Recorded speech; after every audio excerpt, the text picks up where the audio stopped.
Quel film politique! J'étais hier dans la salle, la grande salle du Palais de la Mostra, et je peux vous assurer que c'était vraiment impressionnant. 12 minutes de standing ovation. Les gens étaient debout, 2000 personnes debout, applaudissant. C'est dire l'émotion qu'a suscité ce film auprès du public. Alors, Jouer avec le feu raconte l'histoire d'un père veuf qui élève seul ses deux fils. Un est sage, il étudie, il intègre la Sorbonne. L'autre, en revanche, a des mauvaises fréquentations via notamment le football, et il intègre progressivement une bande de néo-nazis.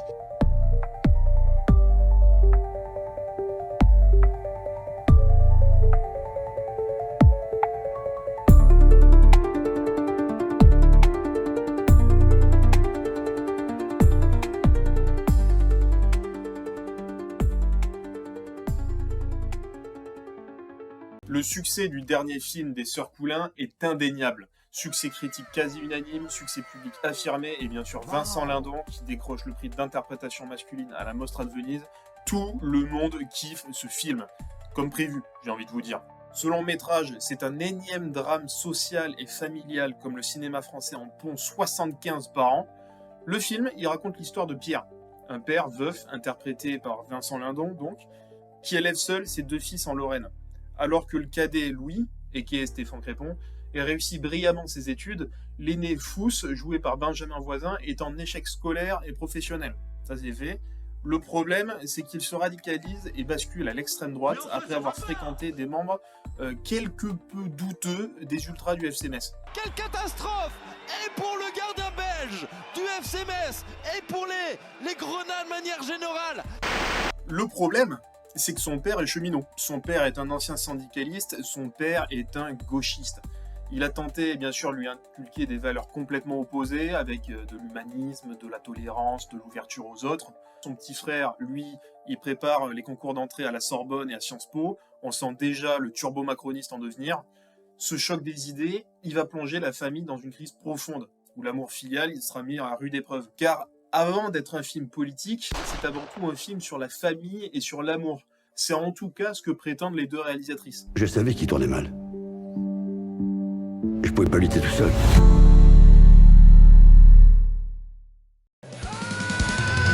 Il est impressionnant, félicitations.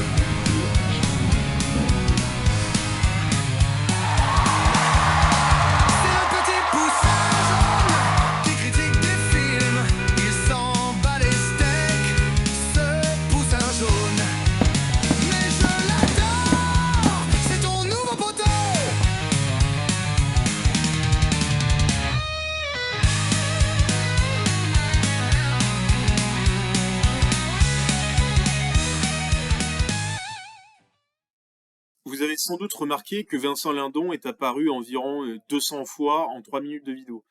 Bon, et déjà, c'est normal, parce qu'il incarne le personnage principal, et ensuite, c'est l'acteur le plus bankable du film. Toute la promo s'est faite autour de lui. Mais surtout, les réalisatrices, elles ont souhaité tourner le film uniquement du point de vue de son personnage. Tout ce qu'on voit dans le film, c'est ce qu'il voit lui. Et tout ce qu'il ne voit pas, on le voit pas non plus. Donc ça, c'est un choix hyper important qui va dicter la mise en scène et la narration de tout le reste du film. Sauf que ça entraîne, selon moi, deux gros défauts majeurs. Tout d'abord, c'est chiant à mourir. C'est vrai, quoi, il se passe rien dans ce film. Sérieux, citez-moi une scène qui vous a marqué. Et il y en a pas. La découverte du gang d'extrême droite et de ses codes, on la voit pas. La violence inhérente à ce mode de vie criminel et haineux, on la voit pas non plus. Les scènes d'embrigadement idéologique, devinez quoi, on la voit pas. Oui, je sais ce que vous allez me dire, gna gna gna, mais c'est pas le sujet du film, là on parle de la famille avant tout, gna gna. Ouais, d'accord.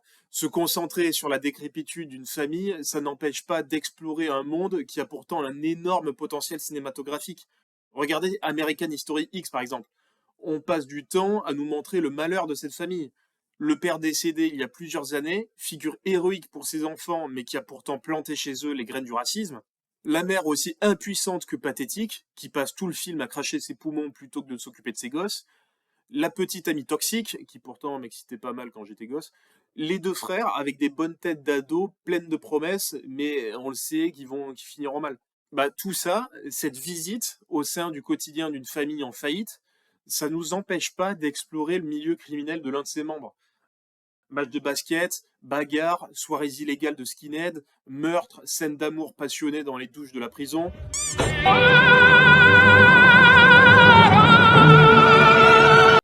On s'emmerde pas dans ce film. Et c'est là l'une des forces d'American History X. On se rend bien compte de la dégueulasserie de cette idéologie, justement car on nous la montre en plein visage. Alors que les sœurs Poulain, avec leurs films pourris, elles préfèrent se cacher derrière la fausse pudeur du hors-champ. Question de point de vue, qu'ils nous disent. Et moi, je déteste le hors-champ. Alors attention, je parle d'un type bien particulier, bien spécifique et bien pernicieux du hors-champ, vous l'aurez compris. Je parle pas de celui qui nous fait peur comme dans les films d'horreur, ou de celui qui nous fait marrer dans les comédies. Oh mon Dieu! Je ne parle pas non plus de celui qui tourne la censure, ou encore de celui qui nous fait trépigner d'impatience. Le hors-champ a 1001 utilisations possibles, qui peuvent être autant d'idées brillantes au service de ce que veut dire ou veut faire le film.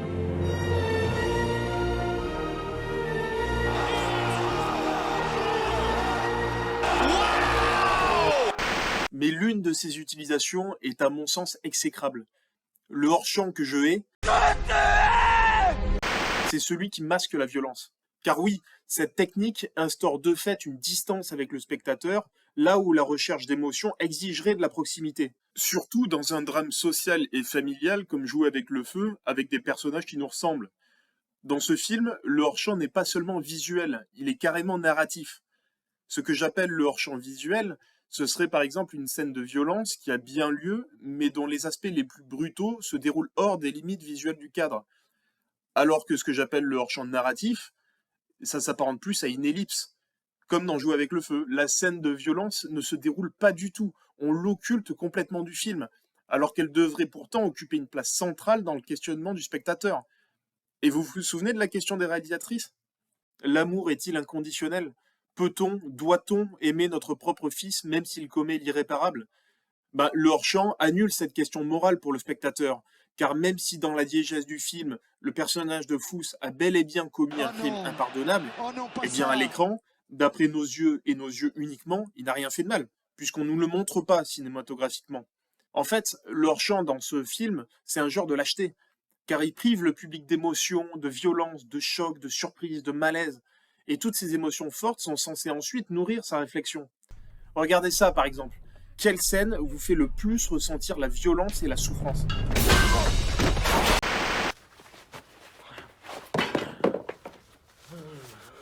지금 눈 감아요. 고개 돌리고 귀도 막고.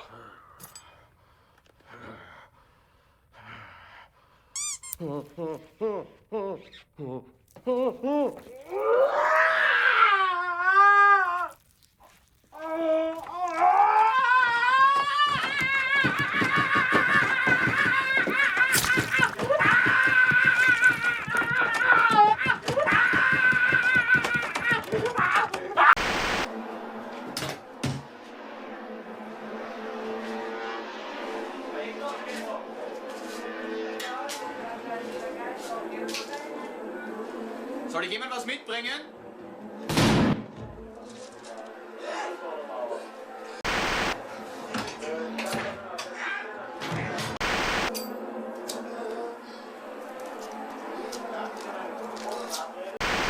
Der kann durchfahren nach Lage. Beim Auszähler schießt man nicht den Ausgezählten, sondern den, der beim Auszählen übrig bleibt. Hat jetzt ein Schild. Was ist denn los mit dir? Wollt ihr Bei AMG, jetzt ist Zackspeed dran. So, hinter. Oui, ces deux films sont bien sûr complètement différents.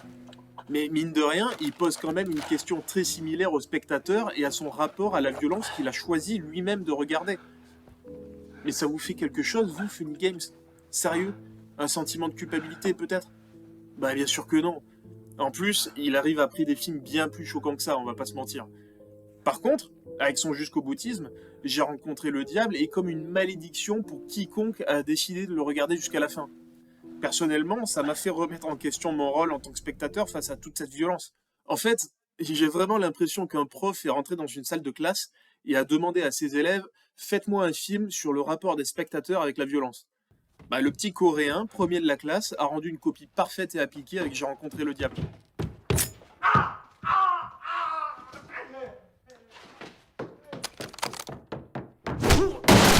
Le taré, un peu rebelle, assis au dernier rang, a fait un truc fun qui dénonce l'autorité qui manipule cette violence, plutôt que de se fourvoyer à pointer du doigt le spectateur lui-même. Et il a sorti Orange Mécanique. Le mec qui fume un peu trop et qui de toute façon ne vient plus en cours, a voulu choquer tout le monde et a fait Irréversible.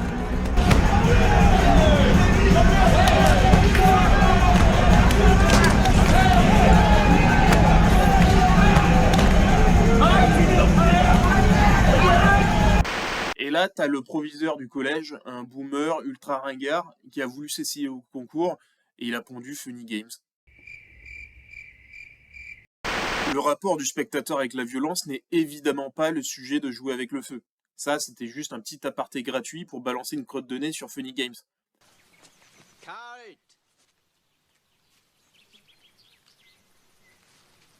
Arrête, toi, avec tes putains de regards caméra. Tu joues dans un film de merde que tout le monde aurait oublié s'il n'y avait pas eu ces 2 secondes que les gens rabâchent tout le temps quand ils parlent de ce film.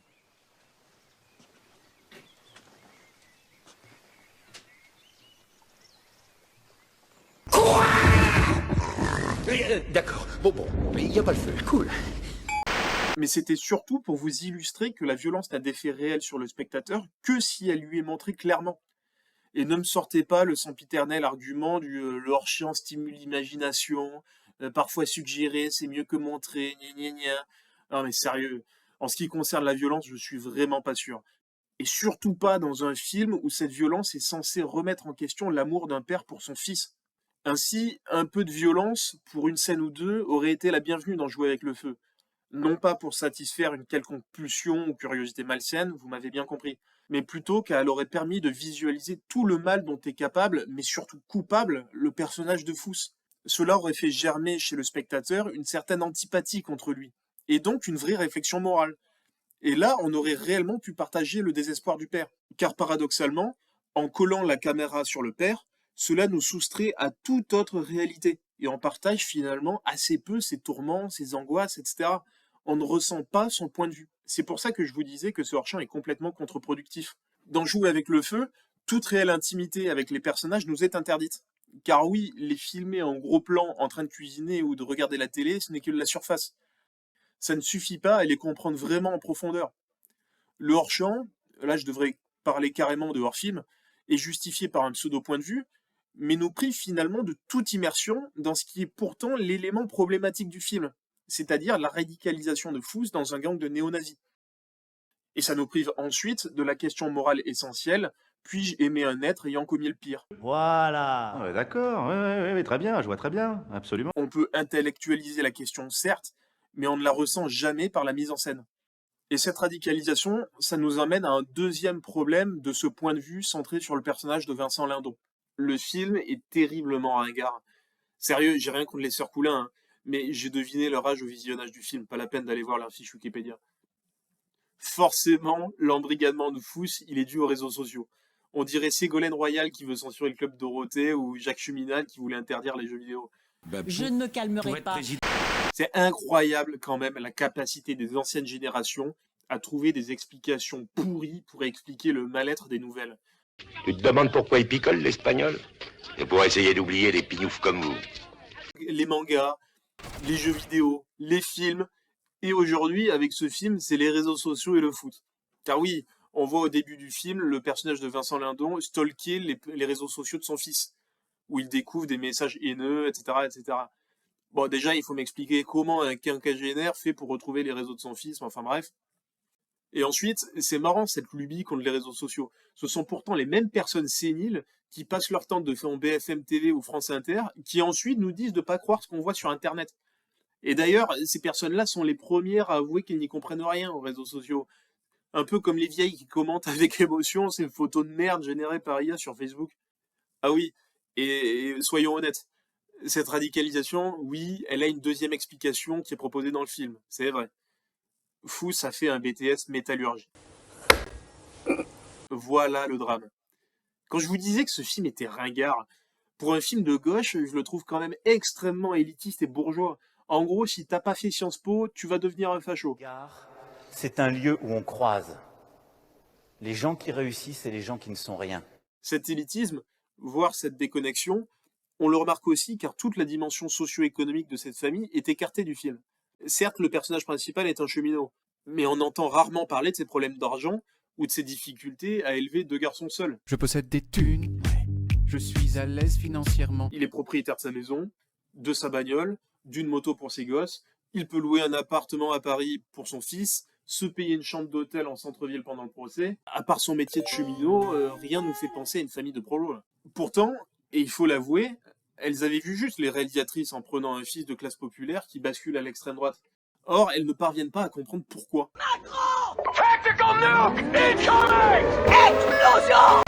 Leur film est finalement très lisse et propose des réflexions évidentes, bateaux et très peu subversives. On est peut-être un peu tous responsables, c'est-à-dire on est peut-être un peu tous comme Vincent Lindon dans le film. Est-ce qu'il ne faut pas dialoguer plutôt que d'avoir une position de mépris ou de surplomb et de dire qui sont ces gens qui votent mal, qui ne votent pas comme moi je voterais. Je veux dire, le vote démocratique, c'est fait pour ça, c'est fait pour que tout le monde s'exprime. Et donc on ne peut pas faire comme si ce vote-là n'existait pas. Au contraire, il faut s'y intéresser, il faut comprendre les raisons, il faut essayer de dialoguer. C'est le pire but contre son camp qui pouvait arriver. Ben justement, ma vieille, dans ton film, on les comprend pas, ces raisons, vu qu'elles sont totalement occultées, comme tout ce qui aurait d'ailleurs pu faire un bon film. À part Instagram et ses potes du foot, on dirait que Fous bascule dans l'extrême droite du jour au lendemain, comme ça, sans prévenir.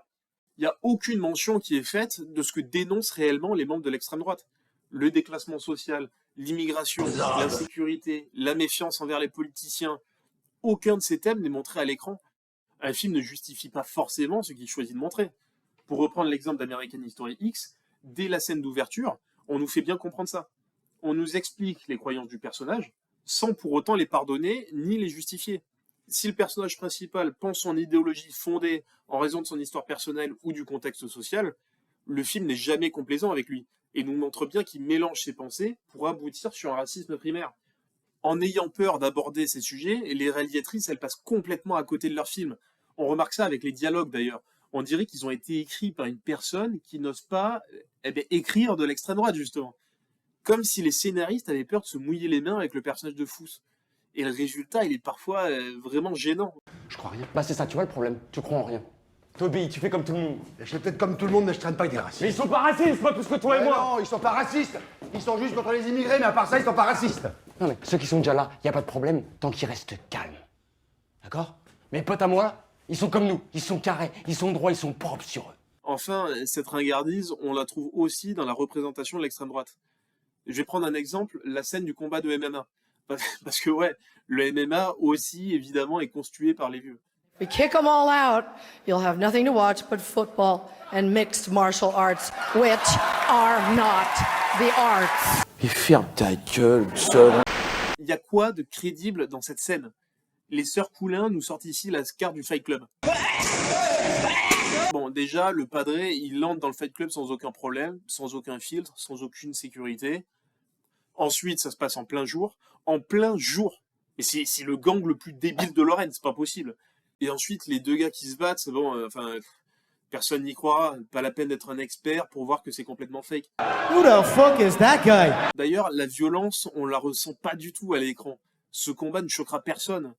Alors que c'était justement le moment de représenter une violence ultra marquante, vu qu'elle est montrée, je le rappelle, du point de vue du père démuni qui découvre dans quel genre d'endroit son fils traîne. Toutes ces incohérences font qu'on n'y croit pas.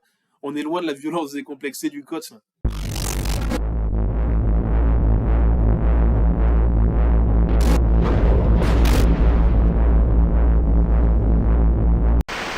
Le film est teinté d'une immense ringardise.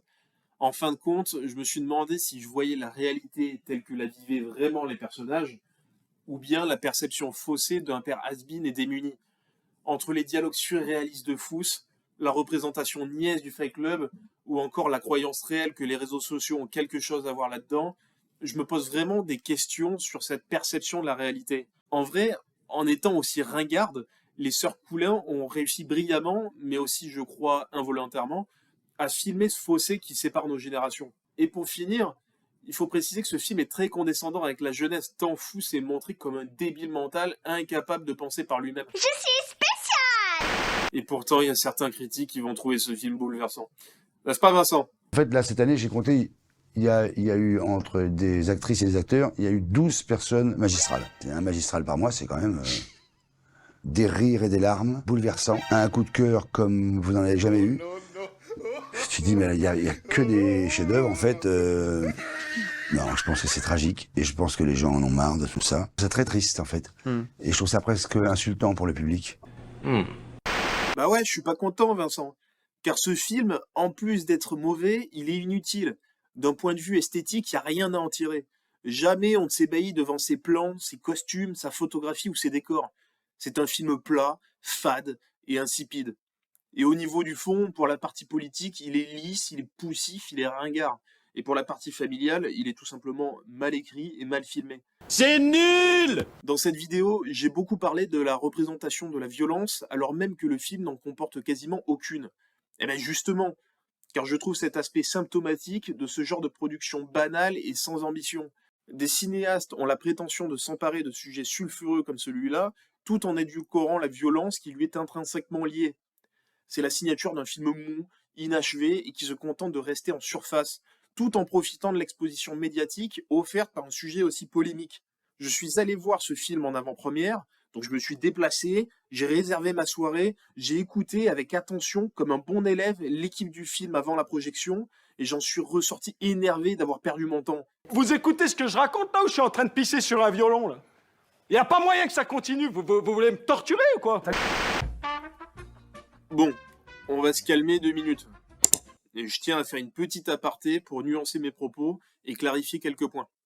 Premièrement, le film n'est évidemment pas complètement à jeter. Il y a plusieurs moments sympas. Vincent Lindon y joue très bien, c'est clairement la principale force du film. Je pense aussi à la scène au stade Saint-Symphorien. L'équipe de tournage était là le jour où le FC Metz a obtenu sa montée en Ligue 1. Donc l'envahissement de terrain que l'on voit dans le film, il est bien réel. C'est sympa, je trouve, de capter ce genre de moment heureux d'une communauté dans un long métrage de fiction. Ou encore, je pense aussi aux scènes où le papa prend soin de son fils alité car gravement blessé. J'ai trouvé plus de sincérité dans ces quelques instants que dans tout le reste du film. Deuxièmement, même si je me fous de leur gueule, j'ai un infini respect pour les sœurs Coulin et pour toutes les personnes qui ont participé à la fabrication de ce film. Elles ont écrit, tourné, produit, réalisé, distribué et défendu ce film partout en France. C'est pas rien quand même. Même si je les détestais, au moins elles ont créé une œuvre de toutes pièces. Nice. Troisièmement, si je me permets de m'en prendre à ce film, c'est aussi parce qu'il a déjà eu un énorme succès, comme je l'ai montré au début de cette vidéo. C'est pas une petite critique acerbe sur YouTube qui va l'écorcher. Et de plus, comme le disait Vincent Lindon d'ailleurs, moi aussi je suis exaspéré par cette course aux superlatifs des critiques ciné qui tentent à diviniser les cinéastes alors même que les spectateurs du monde entier se plaignent de la qualité du cinéma actuel. Il n'y a jamais eu un tel écart entre ce que les spectateurs voient et ce que les critiques leur vendent. Je trouve que ça va plus du tout là. Dans ce contexte, une bonne critique qui tâche et qui pue ne fera de mal à personne. Pareil pour Funny Games d'ailleurs. Je me suis moqué de ce film, mais il est déjà devenu culte pour des millions de gens. Hein? Des millions? C'est pas un petit poussin tout juste armé de son humour et de sa mauvaise foi qui va ternir sa réputation. D'ailleurs, j'en profite pour remercier mon pote. You son of a bitch! Qui m'a aidé à créer cet adorable volatile ainsi que le générique. Tu as passé du temps, c'est super sympa à toi, merci beaucoup. Et puisqu'on en est au remerciement, merci à vous qui regardez cette vidéo. Si j'ai réussi à vous faire marrer une fois ou deux, c'est top. Enfin, je précise que ce qui m'intéresse, c'est le cinéma. Si j'ai parlé de politique aujourd'hui, c'est parce que le film est politique. Les réalisatrices parlent politique et l'acteur principal parle politique. Dans ces conditions, je suis obligé de suivre et d'évoquer un peu le sujet. Donc à ma gauche, franchement, calmez-vous. D'abord, j'ai admiré vos pudeurs de gazelle. La plupart des films produits dans le monde suivent votre idéologie. Vous allez survivre si je tape sur l'un d'entre eux, surtout s'il est aussi moralisateur. Et à ma droite, c'est pareil. Calmez-vous aussi. C'est pas parce que je m'en prends à ce film et que je m'en prends à Lindon que je défends les personnages comme Fous et ses potes. J'ai rien à voir avec ces gens-là. Et au centre, c'est pareil. Enfin, je vous dis pas de vous calmer parce que vous l'êtes sans doute déjà. Ce que j'essaie de dire par là, c'est que le clivage gauche-droite ne devrait pas être l'horizon indépassable d'analyse d'un film. Si je n'ai pas aimé Jouer avec le feu, c'est pas parce qu'il est de gauche, mais simplement parce qu'il est raté. En tant que spectateur, nous devrions avoir la curiosité de découvrir des films, quel que soit le bord ou l'intention politique de son auteur. Et ensuite, de reconnaître notre avis sincèrement vis-à-vis de ce film, quelle que soit notre opinion à nous. Moi, ce qui m'intéresse, c'est avant tout le cinéma. C'est pas la politique. Bonjour.